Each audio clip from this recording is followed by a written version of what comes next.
Welcome to Womb to Tomb Apologetics, where you'll learn how to articulate, defend, and understand the Christian faith. Today, we're investigating the beliefs of Islam. Everything from witchcraft to Satan urinating in your ears and hiding in your nose, and how this contrasts against Christian beliefs. It is the spooky season after all, and those sound pretty scary to me. Here to guide us through it is Islamic expert Reverend Samuel Green, author of Where to Start with Islam. Welcome, Reverend Green. Hello, and great to be with you and with everyone else. Awesome. I'm just going to start us off with why I thought this was an important topic to even discuss in the first place.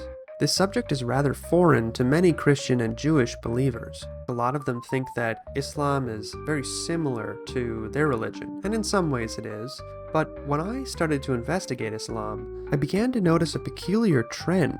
The more I learned about Muhammad, its central figure, the more I noticed how superstitious he was.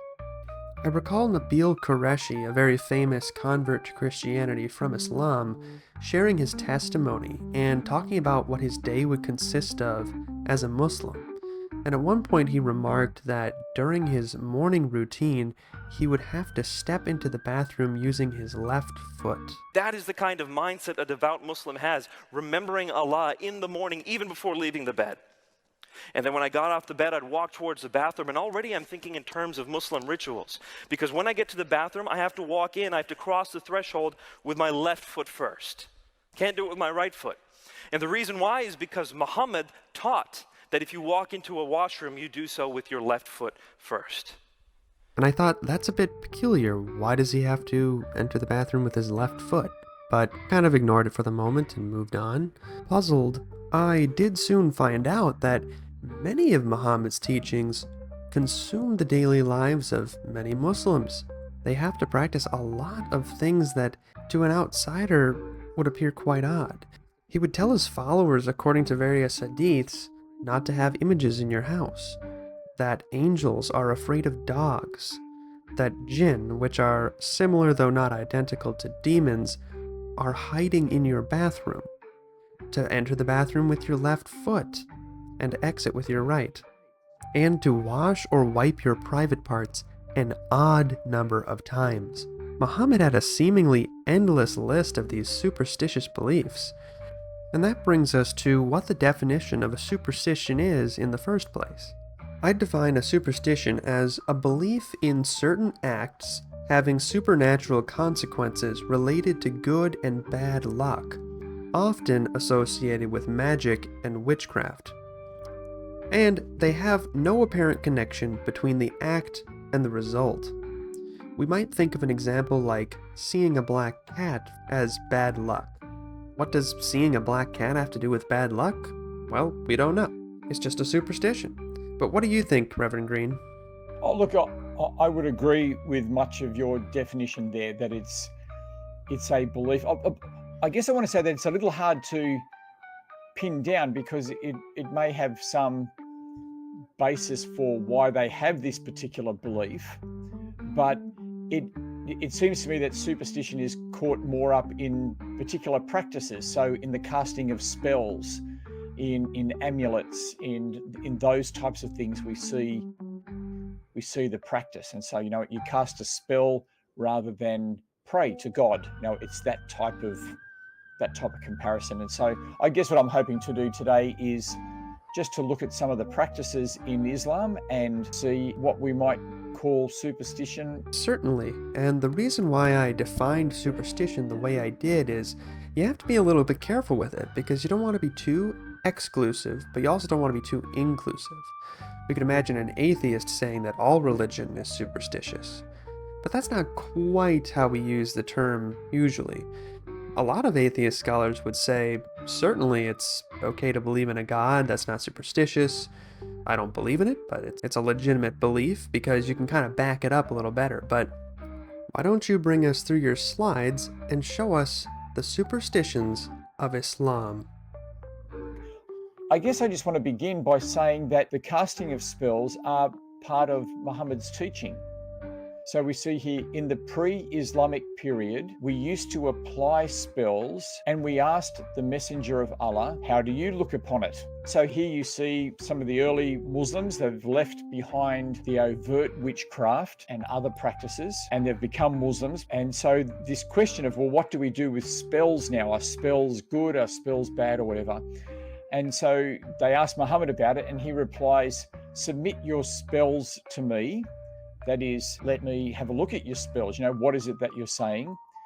And he says, there is no harm in spells as long as they involve no polytheism. And so you can see there that he's not removing spells, he's Islamizing them. Quite the contrast between that and Christianity and Judaism. In those religions, witchcraft is banned. It is something you are not to be getting yourself into or looking into at all. Yeah, and so as Christians, I've been a Christian for a long time. I've never thought of spells. I've never had that as part of my discipleship, for instance, how to disciple people by doing the right type of spells. Now, part of the reason why spells still have a presence, even a modified form of spells, have a presence within Islam is because of something we see in Muhammad's life. Narrated by Aisha, magic was worked on the Prophet so that he began to imagine that he was doing a thing which he was not actually doing. So you can see here's an event in Muhammad's life where he went through a period of thinking that he had done things which he hadn't actually done. And this is understood to be magic worked on his life. And you can read about this in the Sirah, that it's a Jewish man who cast this spell on Muhammad. But the result is that the casting of spells is something that needs to be considered. So much so that it's even something that might affect, did affect Muhammad. So you can imagine if you're a regular Muslim and you hear that the main person, Muhammad, the one you model yourself after, the one who is the greatest man, if you hear that he had a spell cast over him, which affected him and was powerful over him and malevolent to him, that makes you feel insecure yourself. That's an excellent point, and again, it highlights the contrast between Islam and Christianity, whereas in Christianity, magic is associated with the demonic. It is evil. So when a Christian hears about someone performing magic, they're thinking it's either fake or there is some sort of malevolent power involved. But as you say, Muhammad involved himself in witchcraft. He thought it was great. But that's a turnoff to Christians. Christians are probably thinking at this point, what does that have to do with the origin of the Quran, perhaps? It's just confirming their suspicions. This is certainly not going to be a comforting fact for a Christian to hear. No, I mean, for us as Christians, it sounds odd because we're used to the gospel story where Jesus commands evil spirits and they submit to him and say, you are the Son of God, do not torment us before the appointed time. So we're very much used to Jesus having authority over that spiritual realm, not being subject to it. But when we look at Muhammad's life, we see that he's subject to it. So it's a real contrast. Part of the way that this works itself out, and this is something that you mentioned earlier from Nabil Qureshi's testimony, is that, I'll read it out here. Narrated Anas, whenever the Prophet went to the toilet, he used to say, "O Allah, I seek refuge with you from all offensive and wicked things." So this is a prayer, and you can actually get door hangers, which hang off door handles, which have this prayer on it. I've seen them in Islamic bookshops. And the idea is that when you go to the toilet, that is potentially a dangerous time because you open yourself up to being possessed or having certain things enter into you in that state where you're vulnerable. Various jinn in the bathroom with you. Yeah, and this is from Sahih al-Bukhari, which is a reliable collection of hadiths. Sahih means reliable. So this is part of the Sunnah, so Sunni Muslims would follow this. That's the majority of Muslims around the world. And of course here we don't have commanding language, but that doesn't mean that Muslims don't have to follow this. This is still something that they have to observe on a daily basis, at least as long as they're following their religion. Well, it's not a command, but right. But it is a command as well, because as a Muslim, you're meant to model your life on Muhammad's life. And so when you find out something he did, that it is a command is implicit. within knowing what he did. As soon as you know that this was his practice, it's implicit that you copy it. Yeah. Now, I'm not saying that all Muslims will copy it or believe it, but this is what Muhammad did. Absolutely. And the Quran itself even says that Muhammad is the perfect model of conduct and that you should find no resistance in following his teachings or his lifestyle. That is actually Surah 33 in the Quran, where it talks about Muhammad as the example for you. So that's an even higher authority right there. Yeah, absolutely. Yeah, you're exactly right. But certainly Muhammad is the example for Muslims. Well, here's an example of Muhammad having this magic worked on him. Narrated Anas bin Malik. The Prophet used to visit all his wives in one night, and he had 9 wives at that time. Now, this is claiming that Muhammad had the physical strength, the physical sexual strength to have intercourse with his wives, with all of his wives in one go. Now, what's interesting about this one is, and I find this very interesting and refreshingly honest. So one of his wives says, magic was worked on Allah's apostle so that he used to think that he had sexual relations with his wives while he actually had not. So you can see how the hadiths spoken by men, Muhammad went out and he had all of his, he could have sex 9 times a night, but his wife's saying, well, no, he didn't. And so it casts a little bit of doubt on what he even reported to people, what he thought was going on. What could he even reliably tell us if, according to witnesses, including his own wife, he was seeing things that weren't even happening and thinking that things were happening that were absolutely not. And we might even think that this casts a bit of doubt on the Quranic revelations, too. And so he's obviously been telling the men that he can do this with his wives because he used to think it, but the wives are saying, no, he didn't. And I know this is a little crass, but men often boast about their sexual prowess. So that this is again understood as magic worked on his life, that he's in this state of delusion. So again, all of these are just meant to show the place that magic has in Islam and that magic has particularly on Muhammad. I thought we might quickly look at what happened to Muhammad when he was being inspired, because there are many different records as to what would happen, and you can see most of them come from Sahih Bukhari. So it was a hard condition, and there would be the ringing of bells in his ears. So he'd hear a ringing of bells. He would faint and fall down. He would sweat, even on a cold day. His face would go red and he would breathe heavily. He would snort like a camel. His mouth and lips would quiver. And when he first was experiencing this, he was, suicidal, we're told. So... Oh yeah, and there are even hadiths that say he would basically extort the angel Gabriel by threatening to commit suicide unless he would get another revelation from him. Right. Certainly from a medical point of view, if you took those types of symptoms to a doctor, you might get a different understanding than someone being inspired by God. I've heard Muslims say, well, Daniel, in the book of Daniel, after he received his revelation, he lay down and was exhausted. And they say, see, it's the same for Daniel. But Daniel didn't have this experience. And the reason why he said it's beyond understanding and exhausted is he sees Israel's judgment and he can't understand why after the exile, judgment is still going to be part of Israel's future. And so it actually says he's appalled at what he saw. He's hoping for the restoration and he's being told that's not coming. There's going to be the Persians, there's going to be the Greeks. He's appalled at that, but doesn't have these types of symptoms. Now, I thought another area is the evil eye, giving somebody the evil eye, and that goes across cultures and is certainly seen as a superstitious belief. The evil eye is where you stare at somebody with a particular intent, and this is meant to cast a type of spell over them. Yeah, some sort of curse. Yeah, and so you've got here narrated Aisha.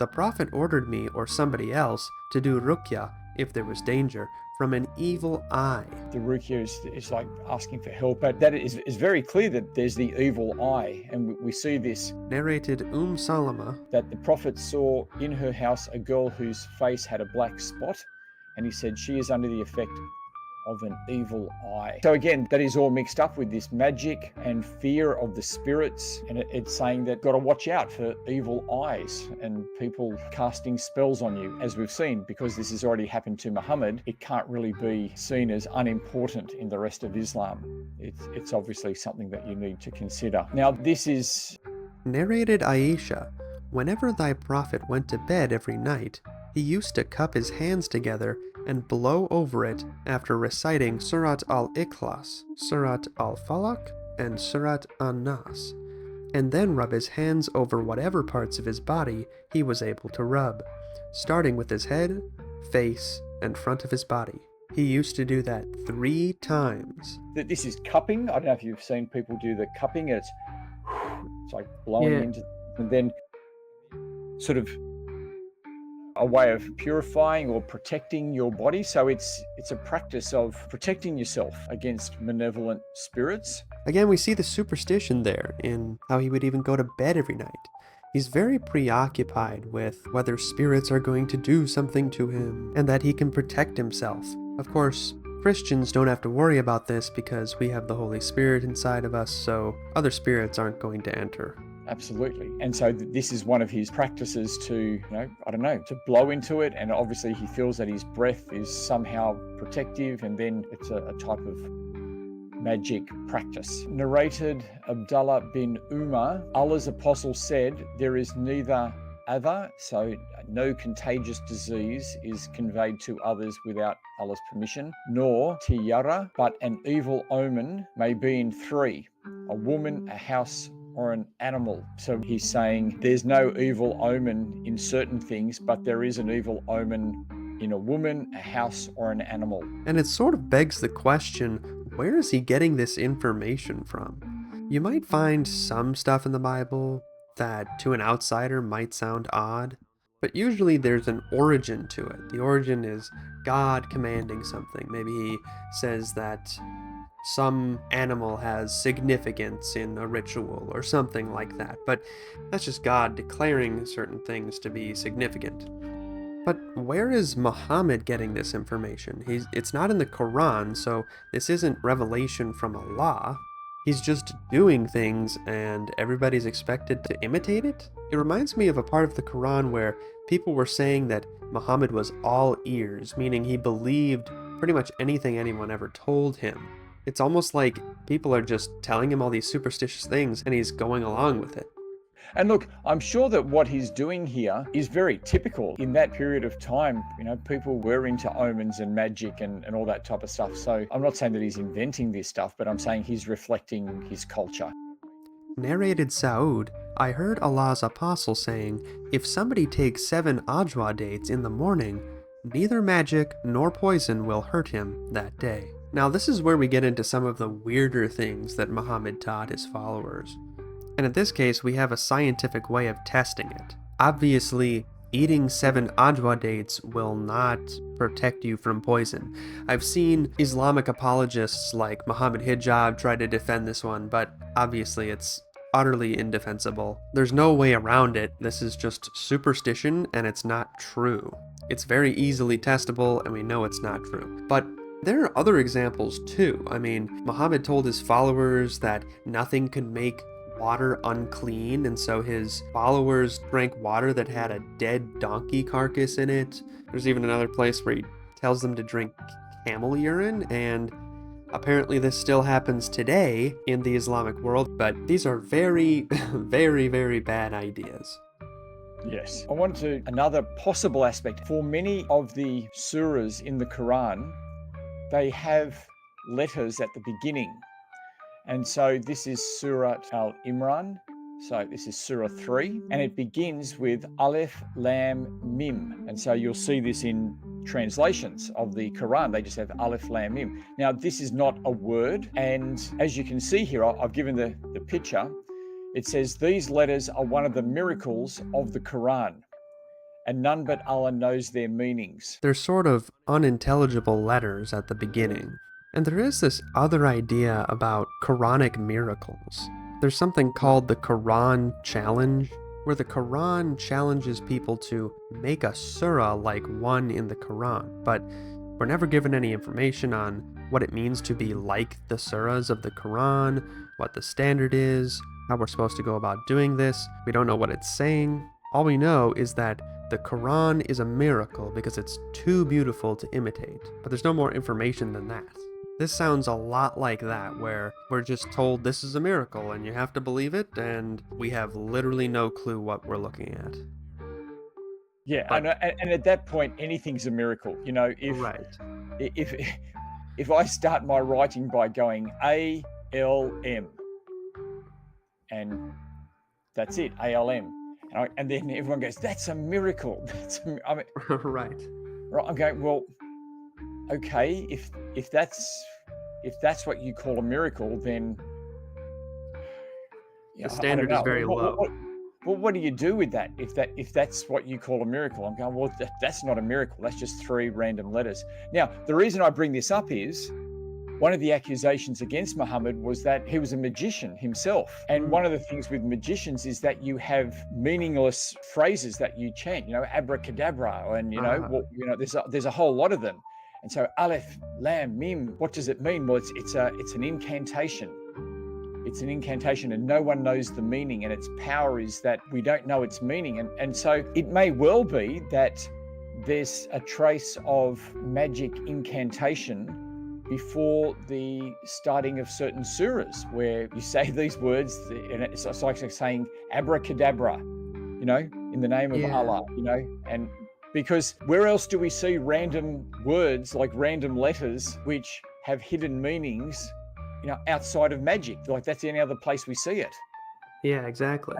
And so it may be that we've actually got magic incantations within the Quran itself, starting off these surahs. Absolutely. And I'll say one more thing on the miracle part. This is again another contrast between Judaism and Christianity and Islam. We see a difference even in the purpose of miracles. Here it's a vague claim, we don't have any clue what we're looking at. Whereas in the Bible, miracles are used for a few different purposes. They can help someone, and in doing so, bring glory to God, such as a healing, or they could be used as a sign that someone is a true prophet. Think of Elijah and the prophets of Baal.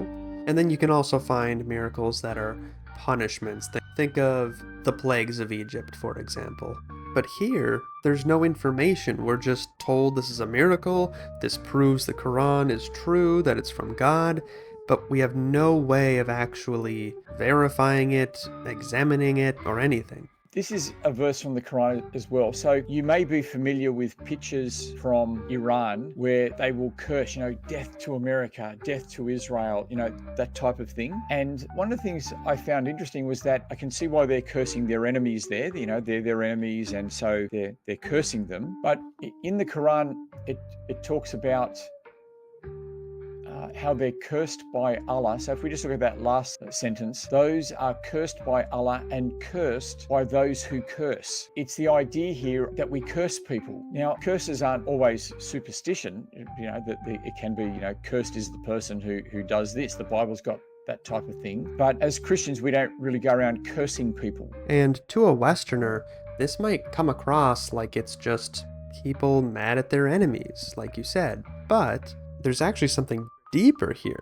They actually believe these are real curses. Why don't you tell me a little bit about the experience you had when you were in a debate, and in the middle of it, your Muslim opponent asked you to bring your family and his family together so you could both curse each other? Yeah, so that's from Surah 3, and there's a particular Arabic name which I can't remember, and it comes after Muhammad has explained his understanding of the gospel and of Jesus, and he says, if the Christians don't accept my gospel, say to them, bring yourself and your wife and your children, and we'll curse each other, and we will see who God punishes. Will God punish you, or will God punish us? And so the idea of cursing is part of Islamic spirituality. I know it sounds an odd way of saying it, but it is part of it. And that happened to you at a debate, didn't it? The guy challenged you. He invited me to do that, and I just went, well, that's not Christian spirituality. The Sermon of the Mount, you bless, not curse.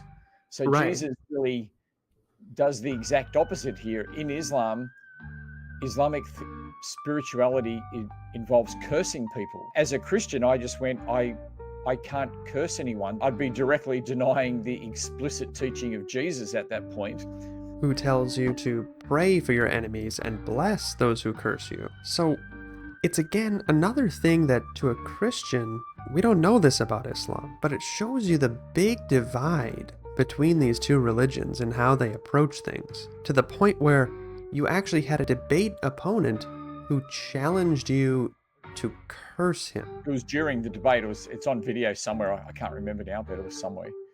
Now, I'll keep moving. Narrated Ibn Abbas, Allah's apostle said, "If any one of you, when intending to have sexual relations, sleep, with his wife, says, Bismillah, Allahumma janibna ash-shaytan, wa janib ash-shaytana ma razaqtana, Satan would never harm that child, should it be ordained that they will have one, because of that sleep." So the idea here is that when you're having sex with your wife and there may be a child as a result of that sexual act, he's saying you say this prayer to protect the potential child from Satan. And now, again, that's not so much casting a spell, that's a prayer to God, because it's Bismillah, so it's, in the name of Allah. But it sort of shows the fear of Satan, and we're going to look at a few references now to Satan in the place of the believer. But the idea is the child, when it's conceived, may be influenced by Satan. The Prophet said, if any one of you rouses from sleep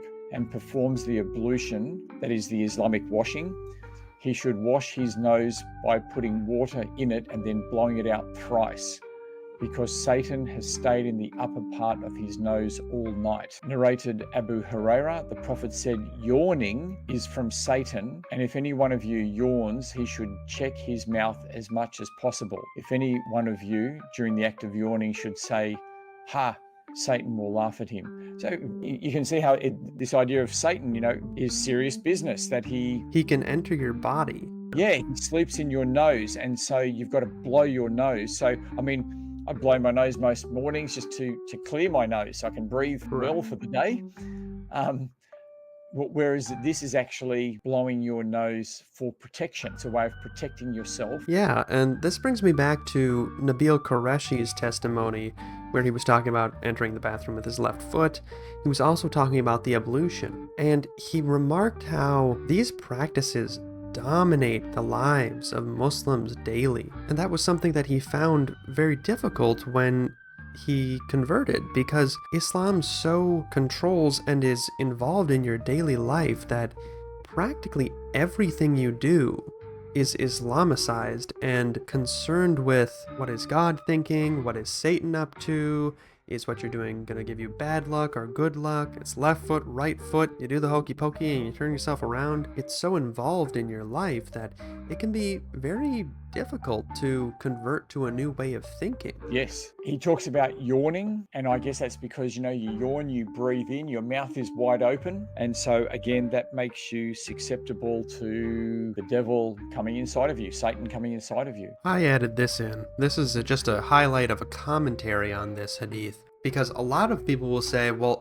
this is all gotta be metaphorical. Nobody actually believes this is literal, right? But here we have the commentator saying we should believe that Satan actually stays in the upper part of one's nose, though we cannot perceive how, for this is related to the unseen world of which we know nothing, except what Allah tells us through his messenger. It was mentioned before the Prophet that there was a man who slept the night till morning after sunrise. So that is, he's missed the morning prayers. So if you miss your prayers as a Muslim, how are you to understand that? The Prophet said, he is a man in whose ears Satan has urinated. I guess, say if you and I were Muslims and you slept through and didn't come to morning prayers, then am I meant to think that you've got Satan's urine in your ear? And that's why you didn't hear the call to prayer. And that's a shameful thing, like if someone urinated in your ears, then that's obviously a shameful thing. Now here's sort of the other side of it.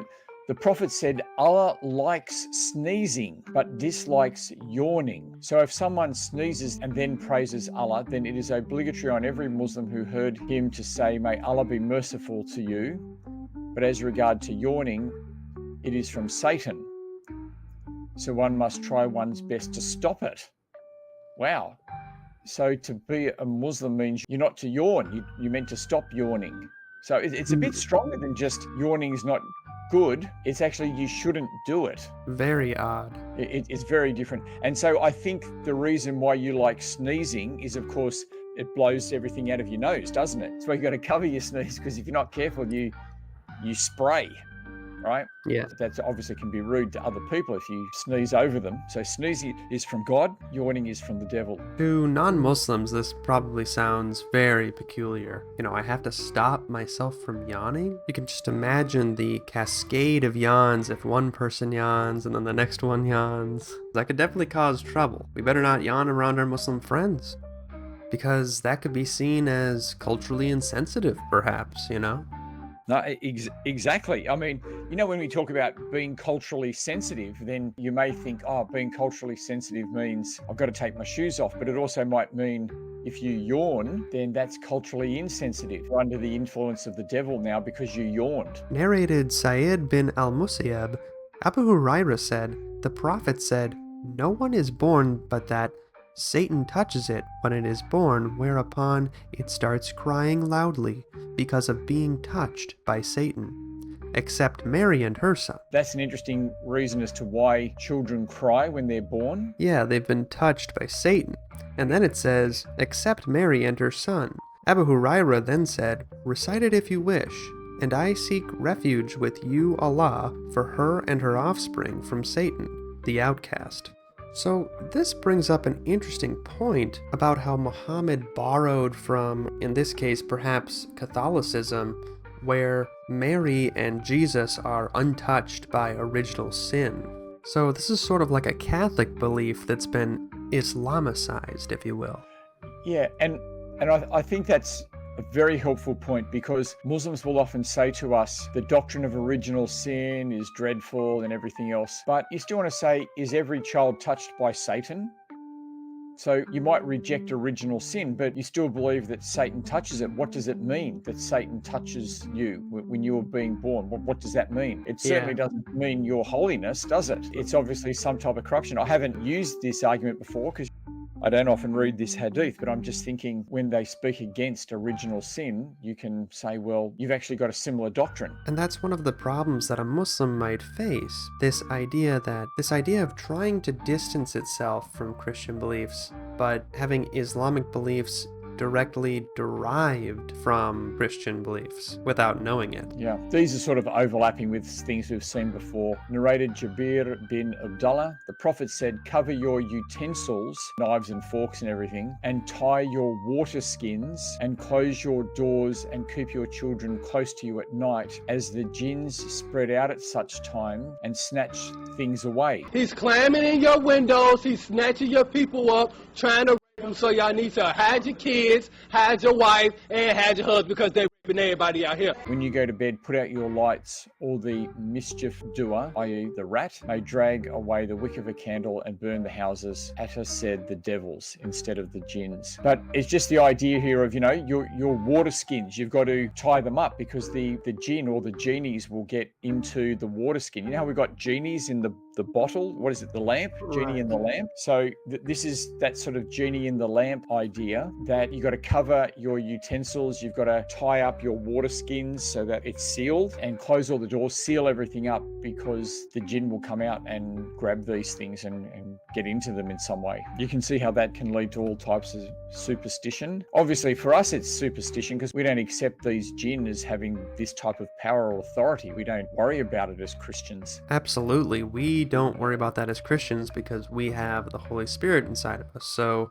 we never have to be thinking about, are demons going to be doing something bad to us? We'll just look at this and we can finish up. Now, this is the Black Stone in Mecca. People may not be aware of what happens when a Muslim goes on pilgrimage. They have to go to the central shrine in Islam called the Kaaba. It's a large box, a box building, and it has this black stone embedded in the corner, and you can see that they've covered this stone with gold. So you can imagine how much that gold's worth there. They've got, put a lot of gold in that. And we read this: Bukhari, Muslim, and Abu Dawud reported that Umar approached the black stone and kissed it. Then he said, "I know that you are a mere stone that can neither harm nor do any good. So he acknowledges that it's just a stone, okay? He's been learning about the true God. If I had not seen the prophet, peace be upon him, kissing you, I would never have kissed you. Al-Khattabi said, this shows that abiding by the sunnah of the Prophet, peace be upon him, is binding. The sunnah means the practices. Is binding regardless of whether or not we understand its reason or the wisdom behind it. Such information devolves obligation on those whom it reaches, even if they may not fully comprehend its significance. It is known, however, that kissing the black stone signifies respect for it, recognition of our obligation toward it, and using it as a means of seeking Allah's blessings. So here we see an object, a particular stone, and this stone, he's saying, even if we don't understand it, because, kissing a stone, seeking Allah's blessing from a stone is completely animistic. That is stock standard animism. It's idolatry, it's animism, using an object to seek Allah's blessing that way. And so he's very clear that we've got to do it because Muhammad did it. And twice he says, even if we don't understand why we're doing it, regardless of whether or not we understand the reason or the wisdom behind it. And so, look, I just bring this up because Muslims will say Islam's a rational religion. It's all, it's all very rational and Christianity is irrational. They'll say this type of thing. But the very heart of Islamic worship when they go on pilgrimage is doing things that they do not know why they do it. That's exactly right. And to emphasize what we're talking about here, you have to understand this is one of the 5 pillars of Islam. Now, Muslims aren't required to kiss the stone part, but this is part of every Muslim's understanding of his religion. There isn't a sect that doesn't do this. This is one of the 5 foundational pillars of the religion. And the stone is actually a meteorite that was part of a pagan ritual. And even the circling of the Kaaba was originally a pagan ritual that was, again, Islamicized. And Muslims should ask themselves, why am I kissing this stone? Even Muslims at the time, like Umar, are saying, I don't even know. It doesn't actually do anything, but I'm told I've got to do it. Yeah, well, I think what Umar is doing and what he's reflecting is he is uncomfortable with this obvious idolatrous practice. Right. And he's uncomfortable and saying, this doesn't fit with Islam. This doesn't fit with the oneness of God. It just doesn't fit. But Muhammad did it, so I'm going to do it. Again, I think there's something honest about that. It's an honest frustration that the early Muslims had, that Muhammad hadn't seemed to reform things as much as they thought he may have reformed them. Absolutely. And maybe we can conclude on this final point, which is this final difference between Islam and Christianity. Islam, as you've remarked before, in a previous live stream too, which people can check out, in Islam, you are following a man a lot more than you're following a god. There's all these practices that they don't even know where they're getting them from, but they're clear in the Sunnah, so it's follow the leader. It's just follow the leader without having any grounding for it. Whereas in Christianity, you're following a man, yes, but that is actually God incarnate. Islam seems to be a religion that requires a lot more blind faith than other religions. You talked about the letters. What do they mean? We don't know, but it's a miracle. Satan's hiding in your nose. How do you know that? Well, it's just what the hadiths say. You have to kiss the rock. Why are we doing it? We have no clue, but this is what Muhammad told us to do. I can't think of any example like this in the Bible. At most, you might find something where it's pretty clear God's testing people, maybe, but it always ends up doing something in the end. Joshua taking over Jericho. They have to march around the city 7 times and blow the trumpets. It sounds arbitrary, but God told them to do it, so fair enough. But at the end, the walls actually fall down. In Islam, you kiss the rock, what happens? Apparently there's a blessing, but we have no clue what that is or how to know when it happens. These things sound a lot more like follow the leader who is a man than following God. In Christianity, you get an answer to these sorts of questions. Why am I doing this? Why are we baptizing people, and why are we taking communion? You know, these are things that could be seen as weird to other people, but there's an explanation behind them. There's some sort of significance. Christianity offers answers that Islam doesn't seem to provide. Yeah. All right then. Well, people to to get a feel for the place of magic and the fearful aspects of Islam. Sorry, were you going to say something there? Yeah, I just wanted to say that your book is excellent. If people are looking to learn more about Islam, the Quran, and particularly how to evangelize to their Muslim friends, you're going to want to pick up Where to Start with Islam by Samuel Green. I've already read through it. It's great. I think we should totally have you on again to just talk through your book and some of the techniques that you talk about in it. It's absolutely groundbreaking in my opinion. Anyway, Reverend Green, thanks for coming on, and we hope to see you again. Always a pleasure to visit your channel. Thanks for having me on, and goodbye, everyone.